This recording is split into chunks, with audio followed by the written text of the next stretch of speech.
त्योहारों की मिठास पर महंगाई ने ऐसा तड़का लगाया है कि अब मिठाई का नाम सुनते ही जेब का स्वाद बिगड़ने लगा है।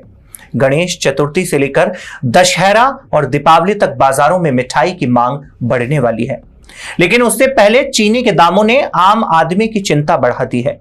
एक महीने में चीनी के भाव करीब 48 रुपए से बढ़कर 65 से 70 रुपए प्रति किलो पहुंच गए हैं। यानी त्योहार से पहले ही मीठा महंगा और रसोई का बजट फीका पड़ने लगा है।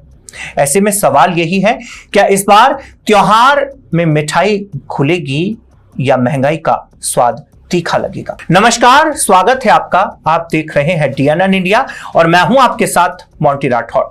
DNN इंडिया के इस खास एपिसोड मुद्दा गर्म है में आज बात करेंगे त्योहारों से पहले चीनी के दामों में उछाल ने आम आदमी का बजट बिगाड़ दिया। चीनी 65 से 70 रुपए प्रति किलो तक पहुंच गई। सरकार ने कीमतों पर लगाम लगाने के लिए आयात और स्टॉक सीमा जैसे कदम उठाए हैं। क्या आपको मीठा खाना पसंद है?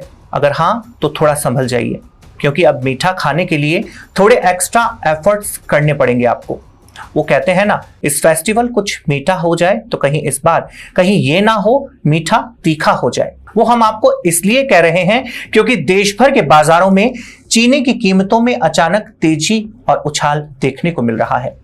वो एक बॉलीवुड का गाना है ना, चीनी कम है, चीनी कम है। इस बढ़ते हुए दामों को देखते हुए लगता है कि अब हर घर में यही सुनाई देने वाला है।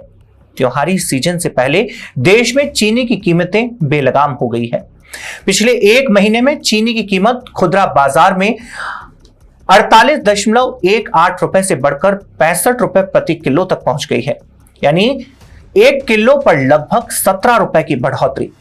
खुदरा बाजार में कुछ जगहों पर तो यह अभी भी 70 रुपए प्रति किलो के भाव से बिक रही है। अचानक बढ़े इन दामों के कारण रसोई का बजट भी बिगड़ गया है। सुबह की चाय से लेकर रात के मीठे में भी इसका असर देखने को मिल रहा है। बाजार में आपूर्ति बढ़ने के लिए आयात का सहारा लिया जा रहा है, तो जमाखोरी रोकने के लिए स्टॉक सीमा लगाने के साथ ही निगरानी बढ़ा दी गई है। घरेलू उत्पादन बढ़ाने के लिए नए गन्ना सत्र में जल्द पेराई शुरू करने का प्रयास भी किया जा रहा है। मकसद है कि नई फसल आने तक बाजार में पर्याप्त चीनी उपलब्ध रहे और कीमतों पर दबाव कम हो। इसके साथ ही केंद्र सरकार ने चीनी मूल्य में तेजी के लिए एथनॉल नीति को जिम्मेदार मानने से साफ इनकार कर दिया है। यह भी कहा है कि अक्टूबर में पेरोई शुरू होने तक घरेलू मांग पूरी करने के लिए पर्याप्त स्टॉक है।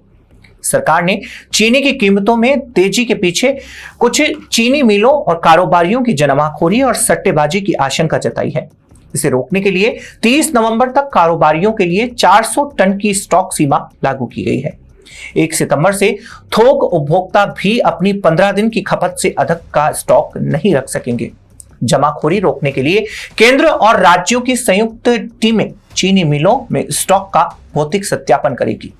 बाजार में तत्काल आपूर्ति बढ़ाने के लिए 10 लाख टन चीनी का शुल्क मुक्त आयात किया जाएगा। अगस्त से नवंबर के बीच गणेश चतुर्थी, दशहरा और दीपावली जैसे त्योहारों के कारण मांग बढ़ती है।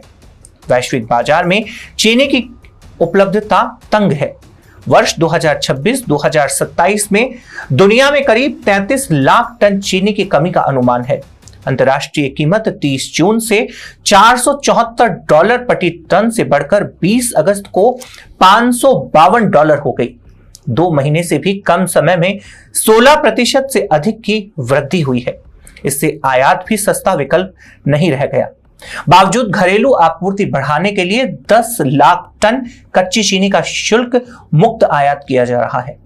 एथनॉल नीति का बचाव करते हुए सरकार का दावा है कि वर्ष 2022-2023 में एथनॉल के लिए 12% चीनी डाइवर्ट की गई थी, जो इस बार घटकर 9% रह गई है। उम्मीद है यह एपिसोड आप पसंद करेंगे। मुद्दा गर्म है।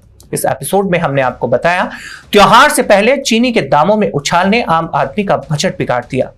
चीनी 65 से 70 रुपए प्रति किलो तक पहुंच गई है। सरकार ने कीमतों पर लगाम के लिए आयात और स्टॉक सीमा जैसे कदम उठाए हैं के बारे में। अगली बार फिर हाजिर होंगे मुद्दा गर्म है एपिसोड में एक दिलचस्प किस्से के साथ। तब तक के लिए दीजिए इजाजत। नमस्कार।